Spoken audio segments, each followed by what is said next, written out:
Greetings and welcome back to my YouTube channel. If you're a returning subscriber, thank you so much for being part of the community, and if you are a new subscriber, thank you so much. You are welcome. My name is Amanda.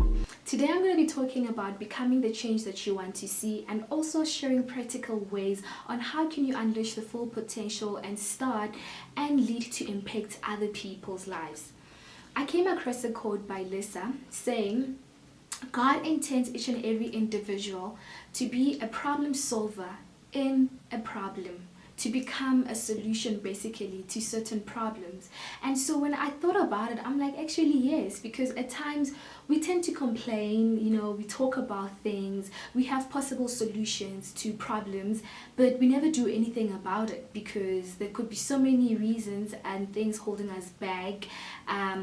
But those are not good enough reasons to make us not to become great or to unleash what we need to unleash on the inside. And hence, I'm going to be sharing those practical ways to help you to come out of that. So I'm going to be sharing 5 practical ways that will help you to unleash the full potential, to start and to not just complain or talk about things and not do anything about it. So first of all, it's just also to understand that leadership requires commitment, requires dedication, perseverance, self-control, self-discipline, and passion. So number 1 is that you need to stop complaining. Stop complaining, stop talking about it without doing anything. You might be in a community, at your workplace, at school, wherever you find yourself, where you see that there is a problem. You need to start taking action and doing something about it. Or if you feel that thing burning on the inside that keeps on pushing, that keeps on pushing and burning on the inside of you, that there's something you need to start, there's something you need to do, don't just keep quiet.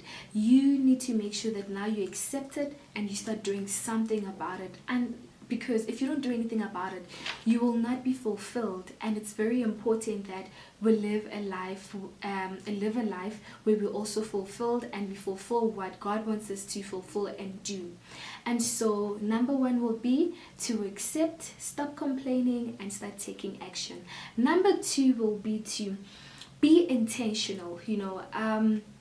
Be intentional and find the problem, do your research and dwell on the problem, and now start coming up with what are the possible solutions and what is it that is needed for you to attack whatever beast that it is, so that you can now start working and making and becoming the change that you want to see. And number 3 will be that you need to schedule, you need to make time. It could be an hour a week, an hour a day, in a week or in a month or in a year. It also depends how big is it and what is it. And also when you are planning or scheduling, you need to be very intentional also about your planning, about planning and researching, planning and reaching out and getting people to help you. Number 4 would be, make sure that you measure whatever that you are doing. Note everything down that you are doing. Record your meetings, in a form of minutes, or you could literally record. This is for you to account one day and to also see where you have started, and to also measuring helps you to account. And it's one of the things that when people are starting, or when you are starting, you tend not to focus on it. You want to grow bigger first before you can start counting and measuring. And it's important to do it from day 1 so that you could be able to measure your growth and where you could fix, where there's been mistakes and what lessons have been there. So it's very important. And number 5 is that you need to become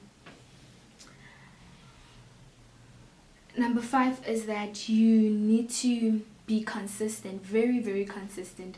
If you want something to work and you want to see results, you will have to be very consistent about it.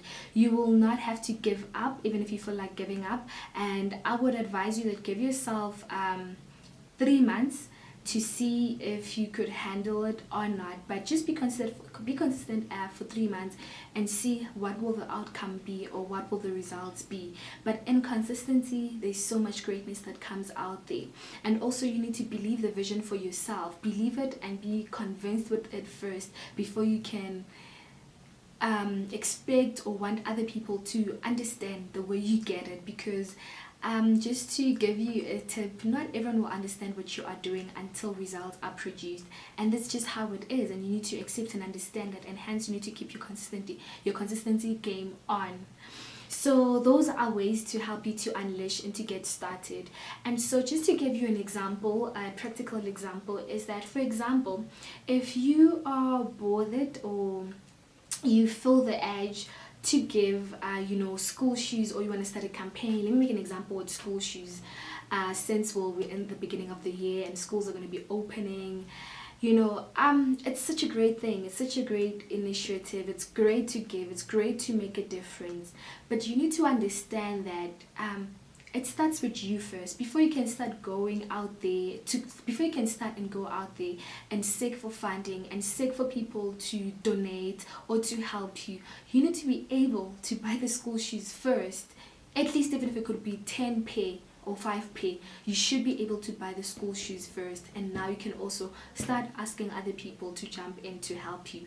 And that is you taking initiative, and now you can start asking other people to join in, to jump in on what you're doing. But you need to be able to do those things first, because I know other people, they struggle to do certain things because you don't want to be the kind of person that does something because it looks good, and there is no real solid passion driving it. You need to be able to also get yourself in that position. So very, very important to note that one. But nonetheless, I hope you found this very helpful and you're gonna get started.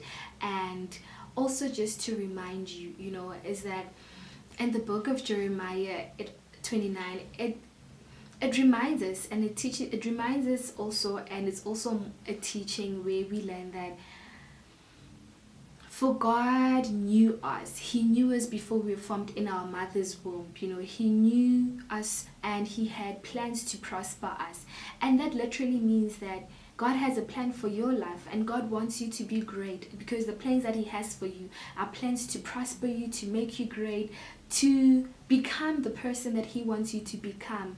And you become great by not only living for yourself, but by living for other people. That is greatness, that is success, because you're not only considering yourself only. And the moment you start living like that, there is no way God will not bless you, because he knows that you're not only living for yourself but for other people as well. Hence, I encourage that, becoming the change that you want to see, leading to impact other people, living to also create the change and bring the difference, will bring fulfillment in your life, and is the greatest thing that you could do for you. We'll also find it and see it in the careers that we find ourselves in each and every career or job or whatever space you find yourself in. There is service in that. And the moment you service, there is fulfillment. The moment you service, there is a blessing for that. And there is someone who's being touched and impacted. And that is the greatest way to live your life and to also serve. So I hope you found this very useful. And I just want to encourage you that go out there, become the change that you want to see. Lead, take ownership, stop complaining, and do what is right. Be the kind of person that fills in the gap. If there was a problem, you sort it out, and you're gonna come back later on and say, this is what happened, this is what broke, and so I fixed it. So become the lady or a man that is able to close the gap and become the greatest version of yourself. Thank you so much for joining me, and see you next time.